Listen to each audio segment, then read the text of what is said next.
Hello, hello, hello. The Papa Dog and I, we are celebrating today with the cowhead a historic moment in history. Yesterday in the afternoon, Donald Trump signed a very, very powerful animal protection law into effect. And under that law, people are not allowed to, there's no more loophole for any of these cruel people out there. Okay. And anyone who hurts an animal intentionally or makes these horrific crush films, they will go to prison for 7 years. So this is a start. Okay, it's not perfect yet. We need to make this much bigger, but this is the beginning. So that's all Donald and his friends were able to scrape out of the legislation for now. So because I know eventually they'll do much more when they can. Okay, a president has only so much leverage.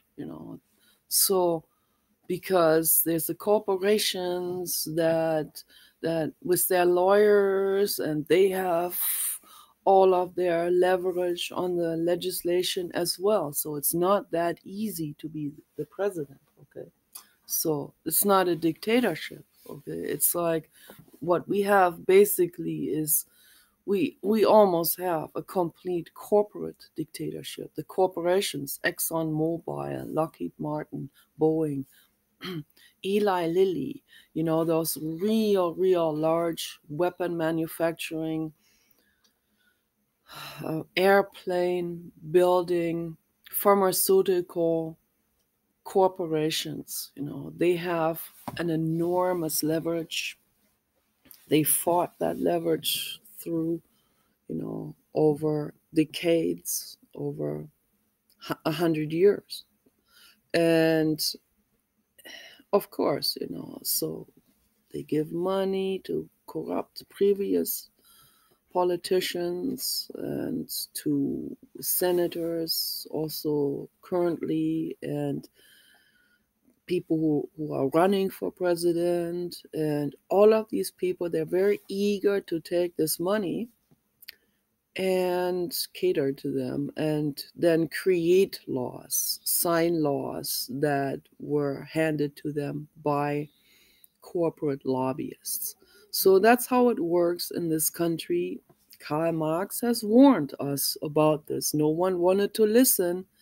You know why? Because the corporate agenda already had a grip on people during the 50s and 60s with their McCarthy era, where they were basically creating a witch hunt against anyone who was somewhat pro-social, pro-something social. So most people were not even like total communists, or they weren't, because that's a dictatorship. We're not for a dictatorship, okay? So David Bohm was supporting, I think, the Communist Party, and a lot of people were, because they were frustrated with the way the capitalist structure was working, and they saw what Karl Marx was talking about. They have read his book. They have read the Communist Manifesto. So, and I started reading it. It is super bureaucratic. It reads almost like, like some kind of IRS. And that's what David Foster Wallace was getting into with his book, The Pale King. David Foster Wallace, prior to writing that book, he had studied tax inspection and all of this, the entire taxation system. And because he was probably very frustrated already with all of this, and he thought, how in the world can something escalate into something so tedious and so It's such a waste of time, and waste of taxpayers' money, literally, literally. So the literal waste of money and time and bureaucracy and ridiculousness. So he wanted to see it from the inside out. So he studied that, actually. He always, whatever he studies, he has the highest grades. So, yeah, and then quite an insightful, amazing, genius book came out of it, The Pale King. That book was not finished, so the editor later on had put all of that together, and they didn't do a very good job, actually. They put different versions of the same chapters into the book in different places, actually. The story of Leonard Stetchik's medical help that he offered. So he had like two different versions of that in it. So David was very, very meticulous about what he was writing. And he was trying different things, and he was like a scientist, basically a scientist writer. He was treating his book writing like a science, and he was trying different things, and he was rewriting things, and then the editor doesn't know, so I'm not going to hold it against him. So it was probably hard work, because I don't know, over 1,000 pages. So, and then the editor put two different versions of the same thing in that David didn't intend for that to happen. So, but yeah, David already made that very clear to us. It's kind of like showing a mirror, in a form of a caricature, but he appears in his book as David Foster Wallace, the writer, making it, incorporating this. Also, it's very genius, incorporating it into the book as a form of letting the reader know. That's the tea kettle. Letting the reader know that some of these stories are actually true. So he's changed the names, and he made his own artistic names, the caricaturistic names. It's a hard word. And he made the names also extra difficult to pronounce, like Leonard Stetchik. I had to practice that for a long time, so I'm not very good with fluidity of speaking out a word, so it's quite difficult. I have to practice that for a long time. I just study this. How exactly Stetchik, like a stegosaurus, and the chick of it. So that's how I could remember that name. Leonard the stegosaurus chick. So he's like, he has the hugeness inside of him, but on the outside appears like a chicken. So like a little chick, and that's why he was bullied and all of this. And that's actually his own story. That was him when he was a teenager. So horrific, pointing all of this out to the public without appearing like a crybaby, without appearing like, oh, I'm trying to draw attention to me, or I'm trying to be a drama queen or something. No, he just puts it into a story, and says the story is fictional, but then later on, and he has to do this. He has to do this to protect himself, because some of these stories of some of those guys in the story are true. So very interesting, very interesting. Oh my gosh. I read the book, but I had to fast read through some of the chapters, because I had to almost like browse a little bit through, because it was so hard. The subjects of it are so extremely depressing, things that I observed myself, things, the way he portrayed it is so accurate. It's not even a caricature. It's actually, this is how conversations are going between people in the United States, between, and those are the people that are among the academic circles. Those are not the workers. Hasn't even, didn't even touch that range. So of cruelty and brutality. So the disconnect of humans, So that's what's so, it's frightening. It's very frightening. And even among the academics, the people they seem to be very brutal. In Germany, when I was studying at the university, there were some very brutal people too, and it had to do with the amount of disconnect which happened because of very unconscious and repressed feelings of jealousy and those kind of things, that the more they're repressed, the more they want to lash up to the surface, and that happens without the person even being conscious about it. So those kind of things he observed, the same things I have observed. And like, you come to a group of people sitting in the cafeteria, and you say, "Oh, can I sit here, eat my soup here?" And there's promptly one woman who will say no, and I go away, and she goes, "Haha, I got you. I was just joking." It's like I should have just I should have just said, "Okay, I'm cool. I'll sit over there. I'm good."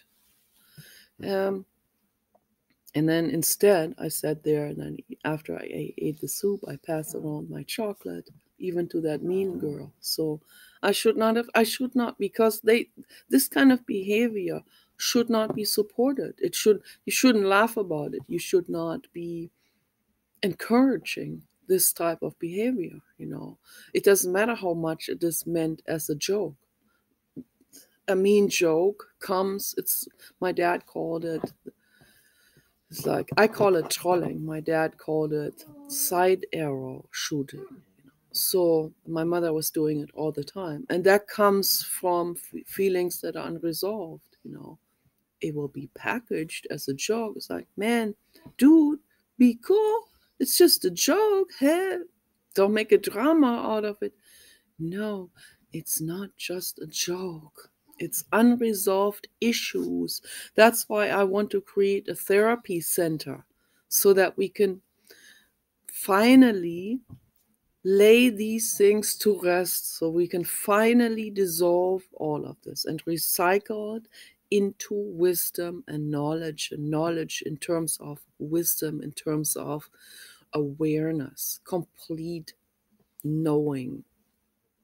Not just knowledge in terms of thought or in terms of adding more information to it, but in terms of bottom-up processing. So that's what I want to achieve. We need therapy centers for the brutes, the brutal workers, and also the brutal academics and the brutal CEOs and whoever is brutal in the world, so that we can work that out, so that this doesn't happen anymore, so that there is no more unconsciousness or a trollish type of need, or some kind of verbally abusive clown or stuff that wants to come up and that wants to box its way, package itself into,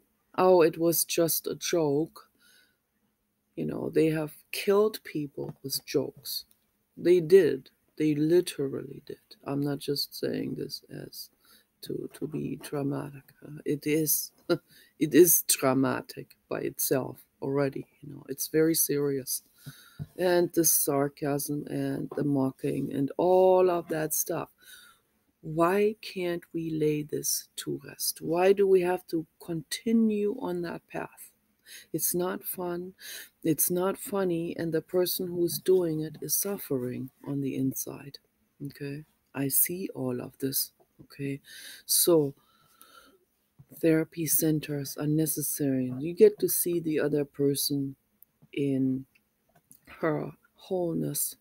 You get to see that mysterious woman that you have been adoring, and you see her in her wholeness with all of her miseries, problems, with her neurosis, running away from pain, which then in turn triggered your neurosis and your craving, and so on and on and on and on.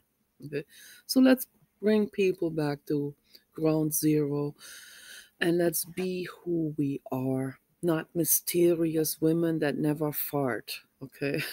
There is no such thing. Trust me. Trust me with that one. There is no woman without bad breath. Okay. So if you don't brush your teeth, you will get bad breath. If you eat the wrong food, you might fart, and we all poop and pee, and we mate, and we do all kinds of pleasuring and addiction with perfume oils and cravings of clothes, and then the ego issues and all of this. We all got it going. Okay, so let's put the cards on the table, everyone, and then go from there, and not hide anything anymore. Men do it in particular. They really hide from other men because they're terrified about what other men might think of them.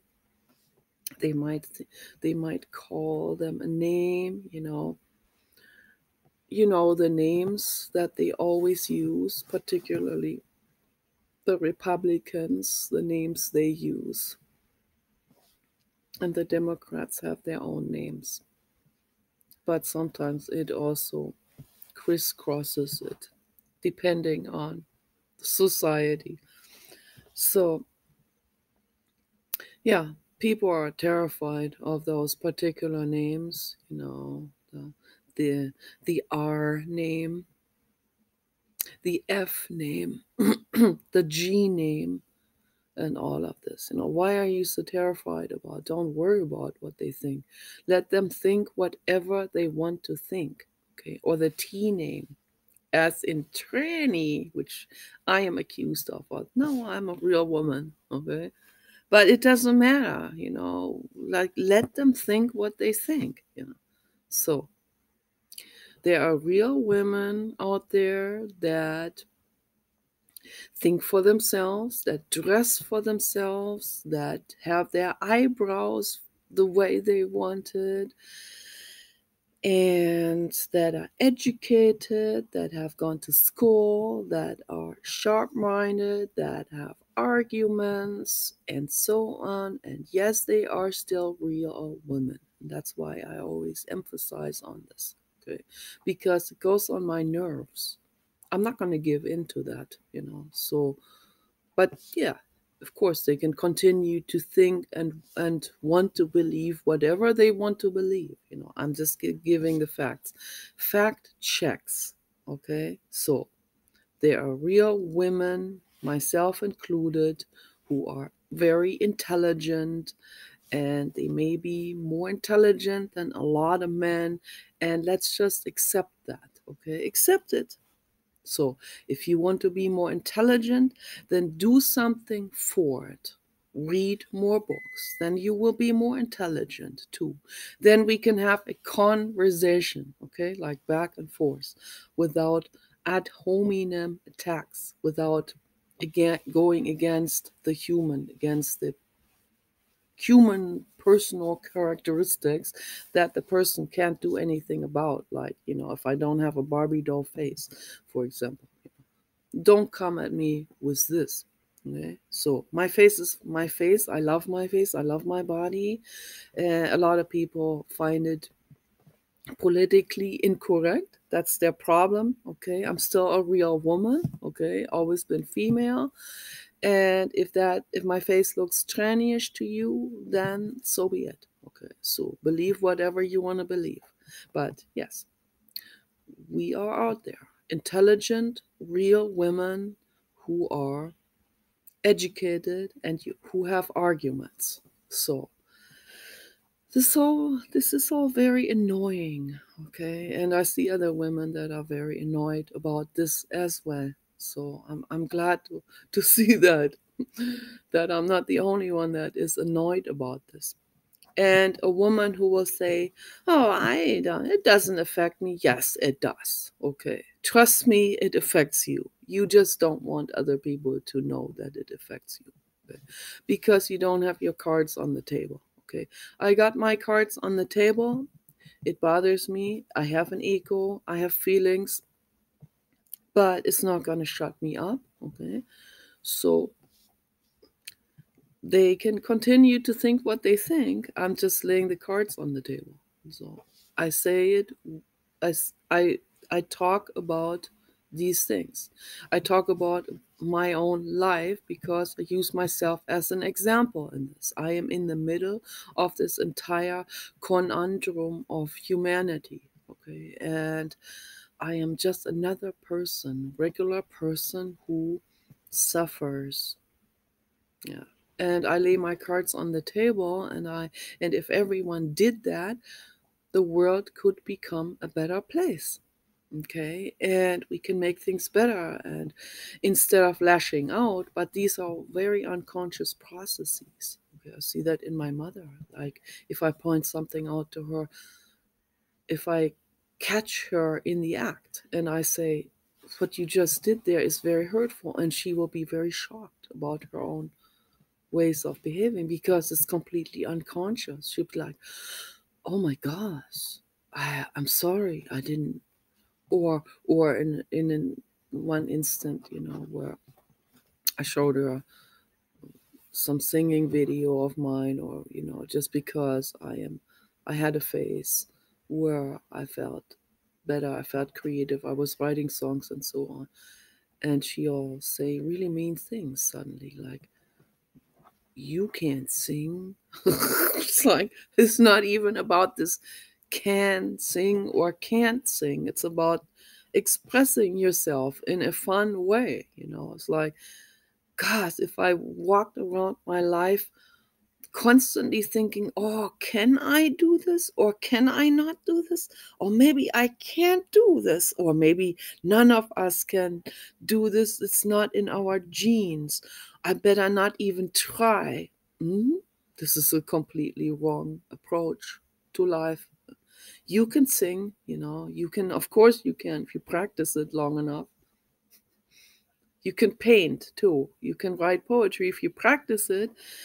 You can have a conversation if you read books. So just go for it instead of saying, "Oh, I might not be able to do it. I better not even try because my mother said I can't do it." Question these people. It doesn't mean you have to be mean to them. No, be nice to them. Be respectful. See their whole person. Okay, see the tragedy in every single person that has bullied you. There's a suffering child in there, in that person. Okay, the things are not coming to the surface.